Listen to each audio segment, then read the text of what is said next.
Alright kids, today we're going to talk about identity. Now I established since the first episode on this here channel that my worldview is based on me being a black man in America. Race is likely the largest factor that influences my personal identity. For a number of people, they may identify themselves by their relation to others, father, son, husband, some by their occupation, title, credentials, and for reasons that I don't fully understand, their political ideology, whatever the case may be.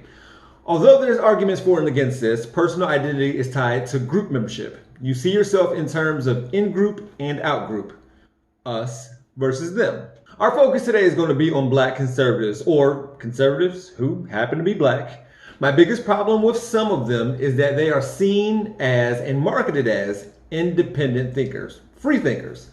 Free from what though? As you'll see today, much of these independent thoughts are under the guise of a desire for black people to exit the Democratic Party and for Americans to live conservative lifestyles, and that race is no longer an issue in this country when really they're just trying to dunk on black people. For instance, there's this idea that Democrats or liberals or the left want black people to live off of welfare, which was created by the welfare state and New Deal policies by FDR in 1932 and other policies from the 60s, providing people with unemployment benefits like food stamps. So black people not only don't want to work for a living, but we refuse to do so. I mean, why would we? We get all this free stuff from the government. But if anyone's behavior is influenced by getting free stuff from the government, it ain't black people. We'll talk about some of these things in more detail later, but state and local funding benefit schools in the suburbs more than inner city schools. Highways gave white people a free way through black neighborhoods in order to get to these suburbs. FHA backed home loans, and then redlining, blockbusting, covenants. There are still deeds on homes from this era that say no blacks. We didn't get the same access to the GI Bill and the ability to use it to buy said homes or pay for an education. These homes were built on land that was stolen from the natives in the Indian Removal Act and given to mostly white people after the Homestead Act. Billions of dollars were given to white people, free from the government, and that's just land acquisition and home ownership, which we all know is a great way to build wealth and pass it to the next generation, by the way. This doesn't even include the fact that slavery was a $3.5 billion industry. And black people, of course, didn't get any of that money. Free thinkers like Diamond and Silk, the Hodge twins, and Melissa Tate would have to outright ignore what I just said in order to think that black people want to live off of the government. Now, I'm not going to act like they're wrong about everything or disrespect them like they're stupid or something. No. Actually, it's their intelligence which lets me know that they misappropriate data, stats, and research, refuse to acknowledge double standards, and are aware of their biases. However, all of this may apply most to Candace Owens and Officer Tatum. Look, they are far more successful and influential than I'll ever be, but I wonder how much of this comes from being propped up by white people. Let's start with Candace Owens, author, TV show host, and the leader of Blexit, a name she likely stole. Now, I could make fun of her for her lawsuit claiming she was the victim of racism when she was a teenager, which is interesting considering who she turned out to be. I could present that she denies climate change is real, dismissing the fact that the vast majority of scientists agree that it is here and happening now, or I could show you what she said about Hitler. But all of that is low-hanging fruit. Instead, at a hearing about white supremacy after the deadly mass shooting at Christchurch in New Zealand where 51 people were murdered and the perpetrator named her, amongst others, as one of his influences, she said these things were actually the leading issues in the black community. Number one, father absence. Number two, the education system and the illiteracy rate. Illegal immigration ranks high, abortion ranks high, white supremacy and white nationalism, if I had to make a list again of 100 things, would not be on it. Babies born out of wedlock, education and literacy, and white supremacy wouldn't be top 100. Before I explain how I know she's full of it, let's look at what she said about slavery not too long ago. This is important to know. America was actually one of the first. Slavery was all over the world. All over the world. America was, no, I'm not saying it's okay, so why are you saying, oh? Amen. America was one of the first countries. I want to like you so bad. I'm trying to answer your question. I want to like you. She would later go on to say that the United States was one of the first countries to abolish slavery, which simply isn't true. Actually, wait, kids, hold on. Look at Paraguay, where your mother's from. They are late in the abolition game. We got to talk to her about that. Okay, let's continue. Never mind the fact that bringing up the rest of the world in a discussion about the legacy of U.S. chattel slavery is a deflection to begin with, but she's trying to normalize it for a country that she would deem the greatest in the history of the world. Now, going back to what she said about the leading issues in the black community, as you recall, number one was children being born out of wedlock, which is an issue, sure. But I find it interesting that she, of all people, doesn't bring up the fact that it is an issue all around the world, not just in the US, not just among black people. Consistency is hard. Looking into it further, if she has a problem with fatherless homes, I hope she has an issue with the incarceration rate amongst black men. Now, she'll make what I just said out to be about criminality and black violence, which we've talked about and we'll talk about again later. But considering that approximately 42% of inmates are incarcerated for non-violent offenses, and most of those are drug offenses, shouldn't this go along with what we're talking about instead of, the breakdown of the African American family?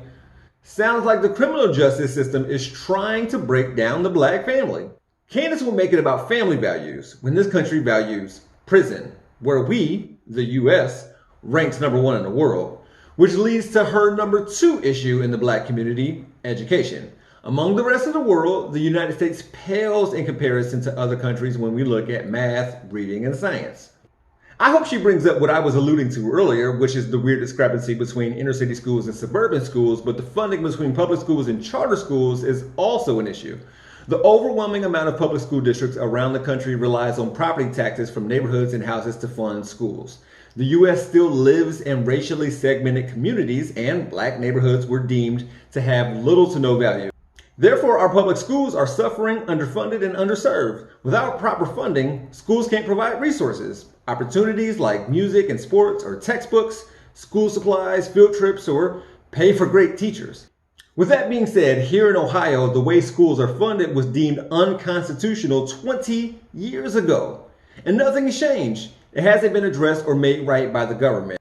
A free and fair public education is a right. It's great that the federal government is putting financial emphasis on HBCUs, but state and local government don't put a premium on black education at the K-12 levels. So I can only hope that she isn't attributing issues with education in the black community to black culture, which she says is ruining America or something. Now keep in mind, Candace believes that white supremacy is, well, hopefully the 101st biggest issue facing the black community as I talk about Cardi B.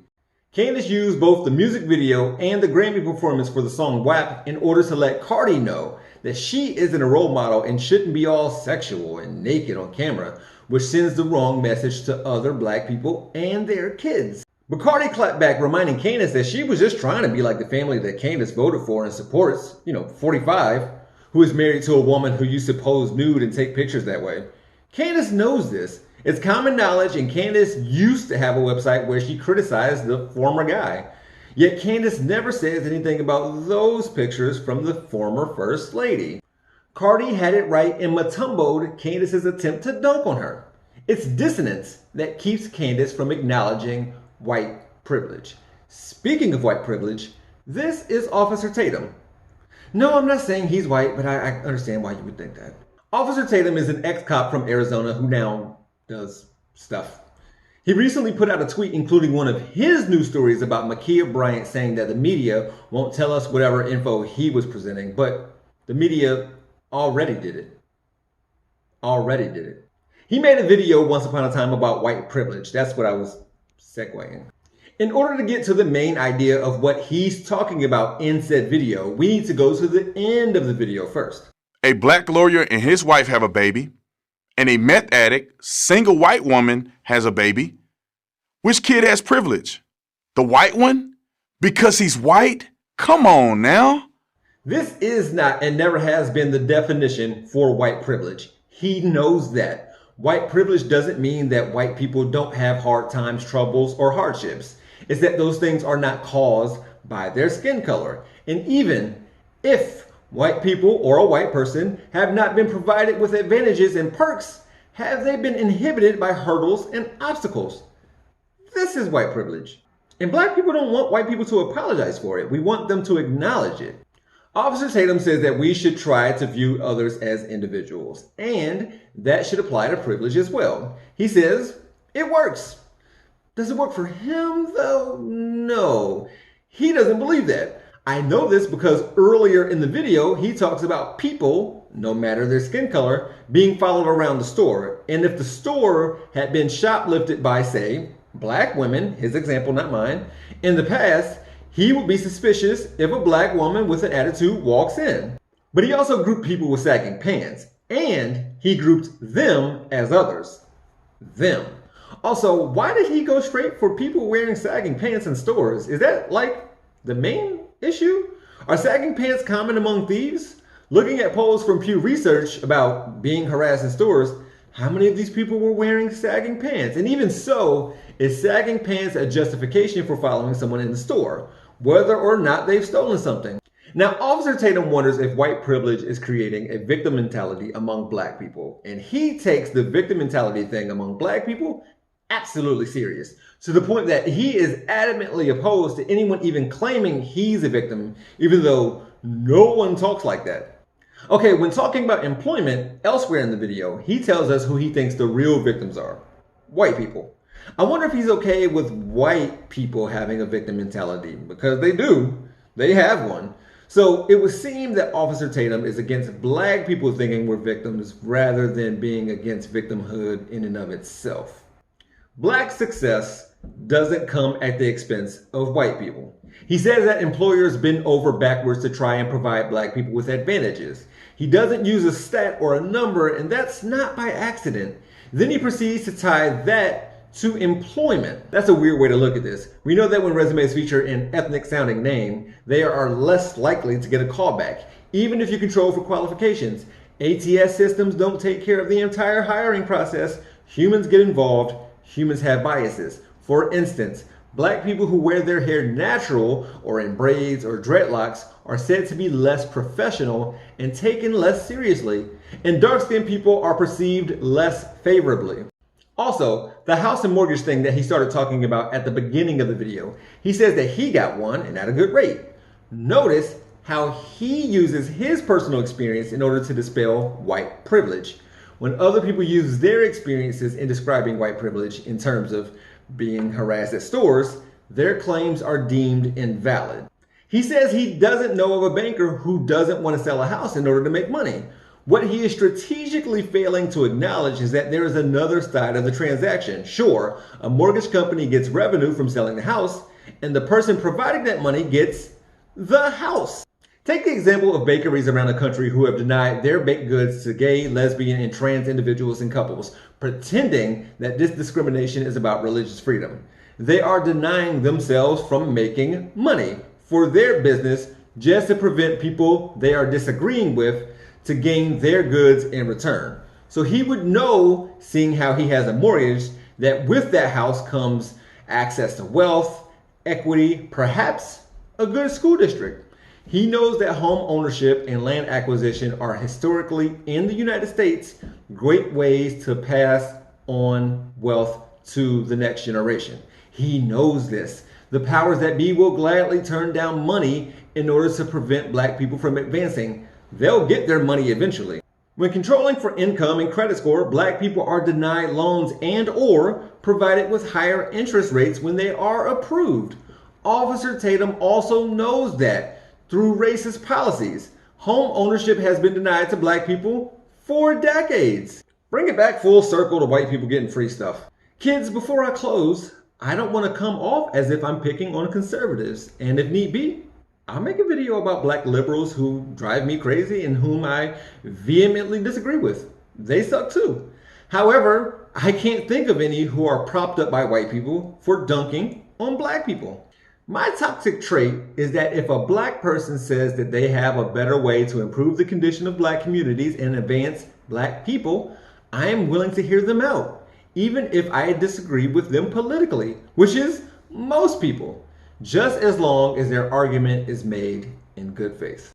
I should have said this from the outset, but I'm not going to say that black conservatives aren't black. Nah. I will continue to say, though, that all skin folk ain't kinfolk, because they ain't for us, by us. Can you picture them wearing a FUBU shirt? We're gonna be all right.